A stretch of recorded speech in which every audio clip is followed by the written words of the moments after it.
welcome to episode 2, Cooking with the Wing Kings, Cook with the Wing King. Me, your cook. I'm not a chef. Only Babylon. Alright?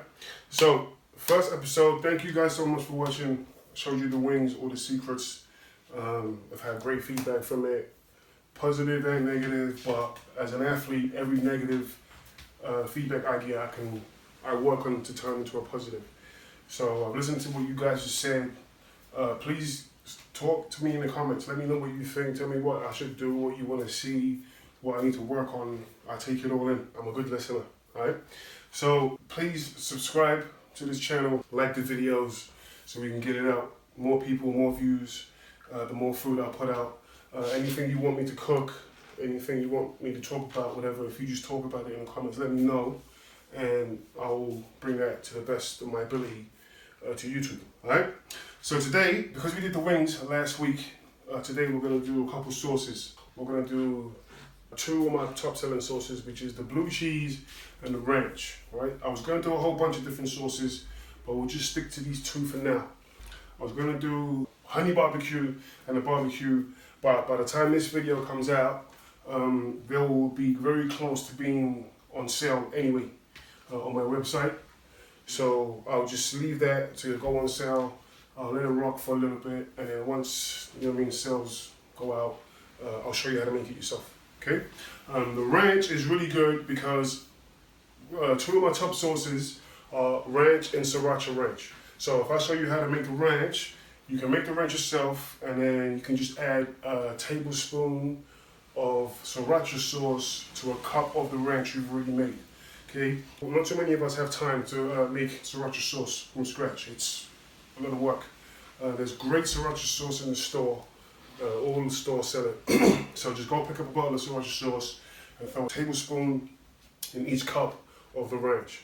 And the blue cheese speaks for itself. It's very rich, thick, strong. So you don't really want to add anything to it. The only sauce I've ever added to the blue cheese is buffalo blue, which is really good. All right, buffalo sauce isn't very spicy. It's a tiny, tiny kick. But obviously the blue cheese is a rich, powerful cheese. So buffalo blue is a good sauce. Also with the blue cheese, wherever you are in the world, try and stick to a local blue cheese. Yeah, for a couple of reasons. 1, support local businesses. I'm all about that. And 2, if it's local, it's less likely to have preservatives, right? And things that are probably not good for you anyway. So try and stick to as local of a blue cheese as you possibly can, all right? So let's get started. You know, these games were fun, but now the fun's over. It's time to go to work. In there, relax ball below and finish at the rim. To get the ball inside. Moments ago, that good penetration, finding that open jumper for the 3, but they've got to keep Ford out of it.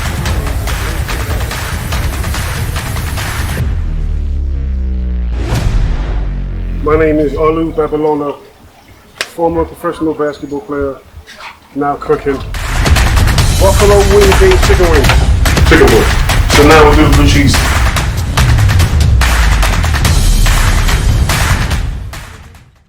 First sauce we'll do, as we said, is the ranch sauce.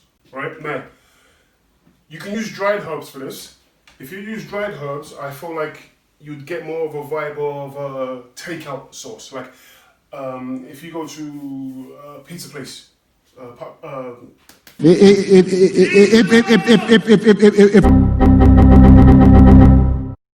Pizza Hut, they have ranch, I believe.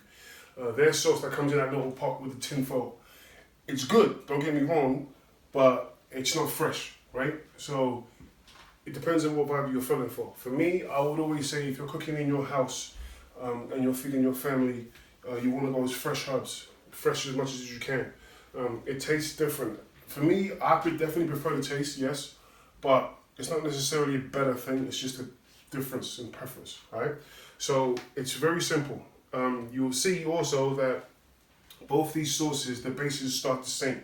So you want to go 2-to-1 mayo and sour cream. Some people prefer buttermilk, in which case it would be 2-to-1 mayo and buttermilk. But me, I prefer the sour cream. The sour cream to me isn't as acid as you would get from the buttermilk. All right, so we'll get a cup cup of mayo. Yeah, I'm measuring everything just for the camera because that was another thing I got is don't just say, show us what you're doing. So a cup of mayo, right, I've leveled it off.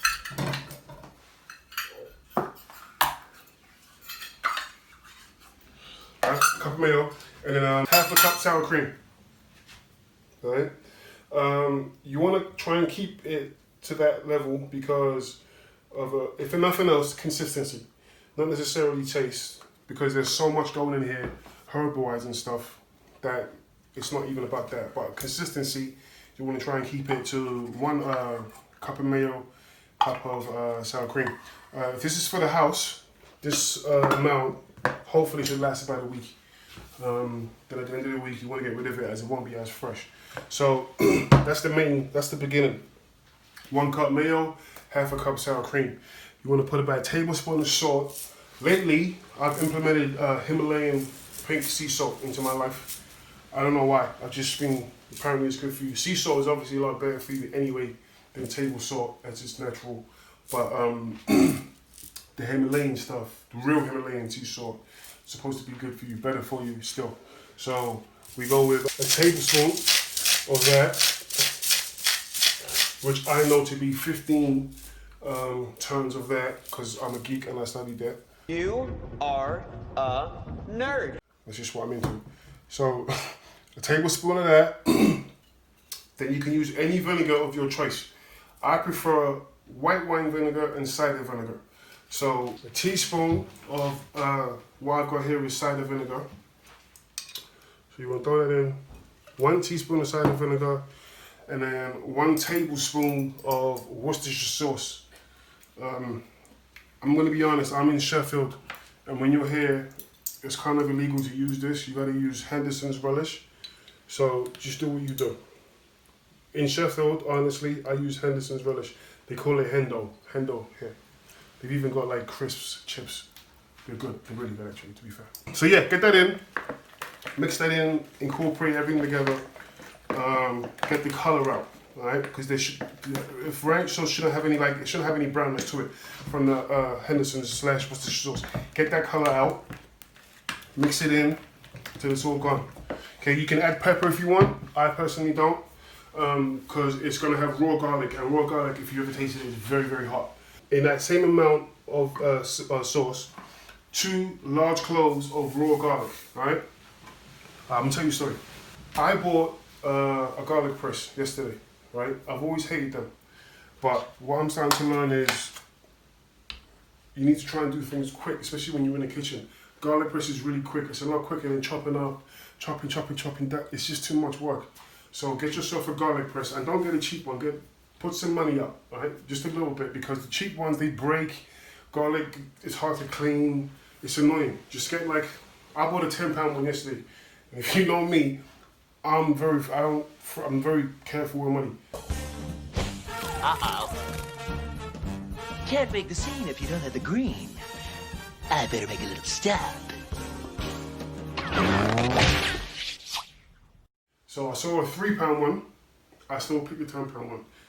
That's big news for me, right? So spend a little bit of money, get a good garlic press. It will save you time in the kitchen, and it will save you having it clean and having to keep buying them again because they break, right? But I forgot it today. I'm annoyed at myself. So I'm just gonna chop up 2 cloves of garlic, and then the herbs that will go in. You need a cup of fresh parsley, flat leaf parsley. No, don't get the curly. 2 tablespoons of spring onion, and 1 tablespoon of dill. Dill is very strong to me. I like it, but it's very. As soon as you use too much, straight away, it just can kill your sauce, alright? So make sure you don't put too much dill in. 1 tablespoon of dill, 2 tablespoons of spring onion. Chives. If you can't get chives, spring onion works as well. It's just a big chive, pretty much. Maybe a tiny bit more oniony flavor, but not much. So you can just use the green of a spring onion. Keep the white out, that's the stronger part. Use the green of a spring onion, and you can use the same measurements, alright? So you know what they say is you put the salt on the garlic once you've chopped it up. Because remember on the last episode, as I explained to you, Seasoning the chicken overnight is no good because the salt will draw the moisture out. So it's the same thing. If you put the salt on the garlic once you've chopped it up, you will see the garlic, all the moisture comes out and it just becomes mush. That can be good, but as we've already seasoned the mayo, the mixture here with salt, we don't need to put more salt on the garlic. So just chop it up, take your time, make sure you get it nice and like you don't want no chunks, no huge chunks in your sauce, because then the ranch sauce goes from ranch to garlic ranch, and some people can have a problem with that. So just keep chopping, bring it in together, crush it. The crushing is the most important part, just to make sure that it's nice and fine. Okay, it don't take that long, maybe a minute and a half tops. I'm pretty much there now. And then once this is the hardest part of the sauce, so it's not very hard. Once that's done, what you gotta do is bring the herbs in. So there goes the garlic. Now the herbs. Now, me personally, I like to do these one by one. I don't know why, I just feel more comfortable doing it that way. You could definitely just throw all 3 herbs on and just chop. But I like to do it one by one. If you're in a rush, there's been a few times when I'm at work and I'm in a rush, I just throw it all on the board, chop, throw it in. But as you know, our slogan is food for your soul, soul food. So when you have the opportunity to take your time with what you're cooking, take your time, just chill and just sort it out as you need to sort it out. So, as we said, 2 tablespoons chives. Keep it close, keep your fingers out. When you're cutting herbs, it's really important to use a sharp knife, all right? If you use a blunt knife, you dent the herb, and that makes it change color quicker. So your sauce can change, it can go like dark and ugly, not very appealing. So try to use a sharp knife. A blunt knife is a lot more dangerous than a sharp knife. People think sharp knives are dangerous. No.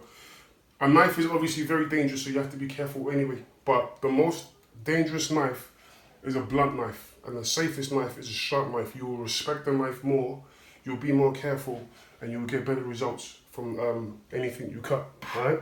So 2 tablespoons of chives. I saved the parsley for last because there's a lot more parsley going into it.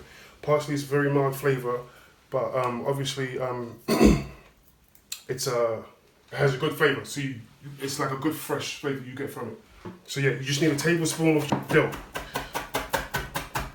1 tablespoon. Remember, don't put too much in because once you go over the edge with that, it's really not good for you. Another thing that people get wrong, a misconception is stalks. The stalks of most herbs, especially parsley, that's where you get the most flavor from. Coriander too. You can use the stalks. It's very strong. So if you are going to use the stalks, just make sure that you don't use as much as if you were to use the leaf, and then also make sure that you cut it fine, because nobody wants to eat like a large chunk of a stalk. Right? So just cut it up nice and fine. In the summertime, your herbs, you will find when you buy them in the store, they're a lot more soft. Prime example, if you get thyme in the summer, you ain't got to take it off the stalk because the stalk is soft. If you get it in the winter and fall, it's a lot more hard. So you need to take the stalk out. Obviously, it's August now, so the herbs here are a lot more soft. So you should be able to go through all stalks a lot easier and quicker. Right, so that's the parsley. That's all the herbs in, garlic's in.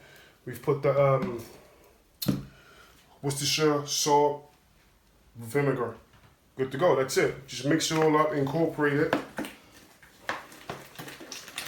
and there goes your ranch. All right, so many people ask me for the ranch sauce. I've never ever given it out. This is my first time in public putting that out. Alright, so just, boil it up, do what you need to do. I'll do it off camera, but mine's going in there. I'll be using this week to sell, as I sell wings over the weekend. And that's good for a good week in the house. Alright, so that's the ranch sauce. Alright, that's the ranch done. So now we'll do the blue cheese. Blue cheese is a lot more simple, no herbs involved, just a couple different things on the side. It's very, very similar as I explained before. So again, you want to stick to the 2-to-1 ratio of mayo and sour cream. Again, you can use buttermilk instead of sour cream, but I wouldn't advise that for the blue cheese. You can get away with that for the ranch, yeah, but for the blue cheese, I would find that a bit weird. But people do it, I guess, you know. Try it, see what your preference is, and just go with whatever you like, right? So that's a cup of mayo, half a cup of sour cream. Once that's in, you want to put your salt in. Again, I pretty much exclusively use Himalayan pink sea salt. You don't have to. But try and move away from table salt, definitely, just in general in your life. Try and go to sea salt. It's a tiny bit more expensive, but it's a lot more flavoursome, so you don't need as much as table salt. If a recipe asks for a tablespoon of table salt, you can probably get away with half a tablespoon if it's sea salt, right? So you save a little bit of money and it's more healthy. All right, so sea salt, a teaspoon again of vinegar, any vinegar of your choice. But with the ranch, you can be more flexible. But with the blue cheese, I think it's a bit more specific, for me anyway.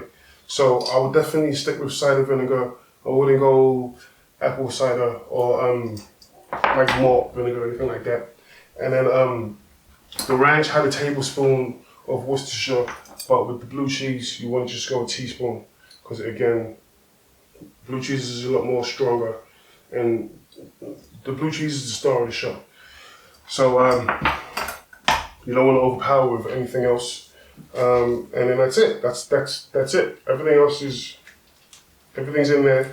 So you just want to stick with what you've got, and then just go with blue cheese. So get 1 pack of blue cheese,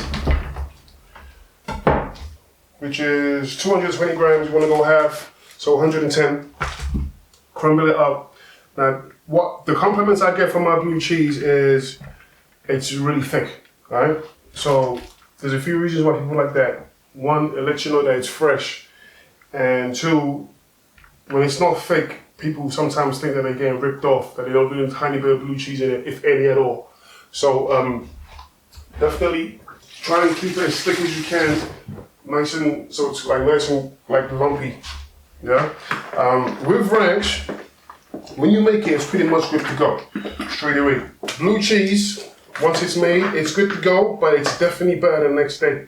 So if possible, make it the night before. Whenever you want to use it, serve it. Make it the day before, and the next day it'll be ready to go. Blue cheese. Please subscribe to this channel, like the videos so we can get it out. More people, more views, the more food I put out. Anything you want me to cook, anything you want me to talk about, whatever, if you just talk about it in the comments, let me know, and I'll bring that to the best of my ability to YouTube, alright? Welcome to my new channel, Cooking with the Wing King. My name is Olu Babalola, former